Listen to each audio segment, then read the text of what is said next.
Bonjour, bonjour les mamans leaders. J'espère que vous allez très bien en ce dimanche.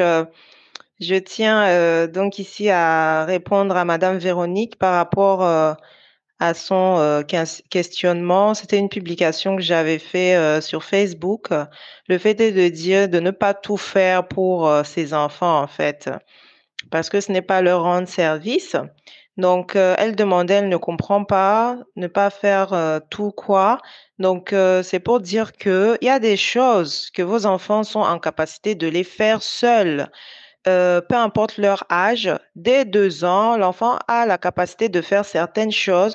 Donc, il est important de le guider par rapport à ça. Par exemple, je vais donner un exemple simple. Un enfant de 2 ans a la capacité de ranger ses jouets. Donc, on l'accompagne, on l'assiste et on lui indique le chemin, on lui montre, on lui parle, on l'aide.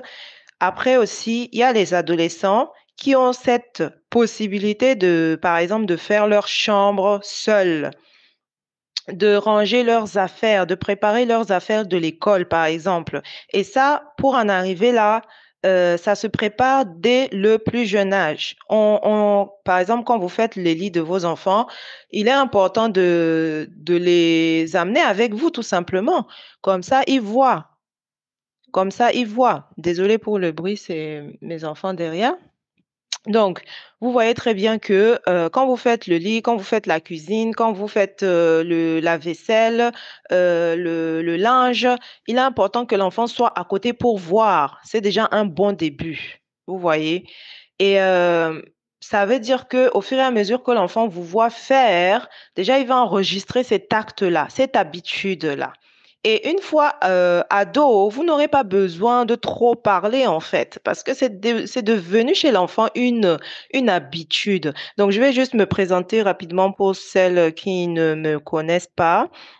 Donc, je suis Dounia Salam, coach parental et familial. J'aide les mamans qui ont des difficultés, en fait, des relations conflictuelles et difficiles avec leurs enfants à, à éduquer autrement l'enfant dans la bienveillance, l'amour et le respect de l'enfant, en fait, et de pouvoir, dans ce cas, vivre une parentalité sereine et épanouie au quotidien. Parce que l'objectif d'être parent, ce n'est pas de souffrir avec ses enfants, loin de là. C'est de trouver une harmonie avec son enfant, avec la famille, la composition de toute la famille, pour pouvoir en fait cheminer ensemble dans le respect de chacun, en respectant la personnalité aussi de chaque enfant, la personnalité de chacun, de chaque membre de la famille, parce qu'il y a aussi le papa et pouvoir atteindre votre idéal de vie familiale. L'idéal de vie familiale que vous désirez en fait aujourd'hui, que vous voyez dans votre tête, cet idéal de vie,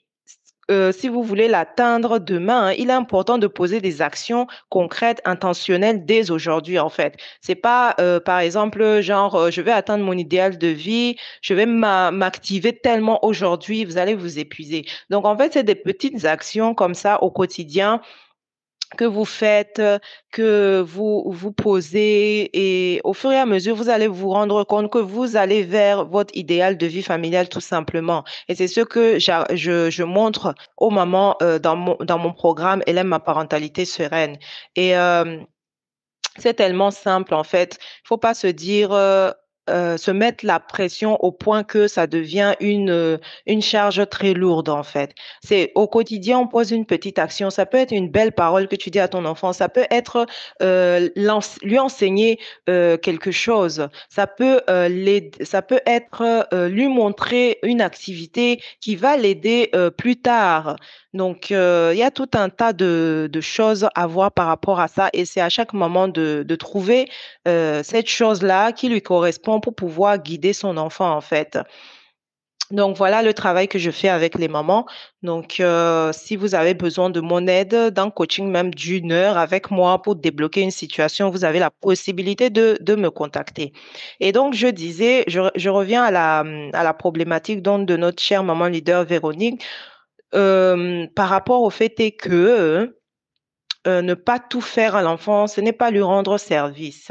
Et donc, il faut regarder l'âge de l'enfant, sa capacité à faire la chose, parce qu'il y a aussi des enfants qui ont peut-être, qui sont dans l'adolescence, mais ils ont un trouble, peut-être une handicap. Donc là, on prend en compte cela.